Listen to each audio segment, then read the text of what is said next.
Revit can automatically determine if a duct system is going to be supply, return, or exhaust. It makes that determination by the types of duct connectors that are on the equipment. When we draw a duct, we depend heavily on the equipment not only to determine the height of the duct, but the initial size and the type of the duct.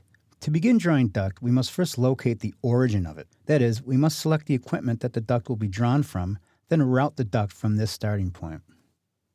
In mechanical, under HVAC, let's go to One Ceiling Mech under Ceiling Plans. Let's zoom in where we have some air terminals and some mechanical equipment. Go ahead and select our VAV box. Notice that we get three icons. We have an icon with a supply duct symbol, and we have an icon with a return duct symbol. What I want to do is draw a supply duct. So I'm going to click on this symbol right here, and it's going to allow me to draw a duct exactly the size of the connector that I have on my VAV. I'm going to pick a point right about here, then I'm going to return that duct over. Then I'm going to hit escape a couple times. It knows that this duct is a supply duct based on the fact that we use the supply connector. As you can see, the diffusers are still black. We're going to change that in a second. Let's zoom in on this area here. Go ahead and select this piece of ductwork and right-click on it.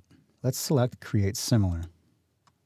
In our properties, instead of rectangular duct, let's hit the drop-down and let's go to round ducts using tabs. Let's change our diameter to 10 inches. Notice, when we slide our cursor near the diffuser, we get an aligning point. Once you see that, come down to your piece of duct, and you can click either on the center of it or the edge of it. Pick this point and draw it out about 1'6", then hit escape a couple times. Go ahead and select your diffuser, and right-click right on this icon right here. And let's go to Draw Flex Duct. Let's terminate that flex duct into our branch duct and hit escape a couple times. Notice that it puts the air terminal on the supply system. Right-click on this duct here and create Similar. Let's draw another branch duct down like this. I'm going to pick this point here and I'm going to hit escape. Select your air terminal, right-click, draw flex duct.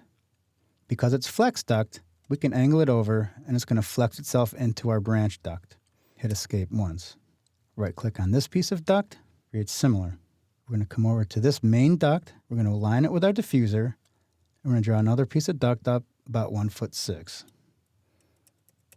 Hit escape a couple times, select your diffuser, right-click on this icon, draw flex duct. Let's terminate it into our branch. Hit escape a couple times.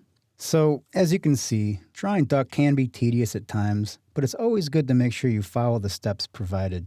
Once you become proficient with this method, I swear, you'll start picking up speed.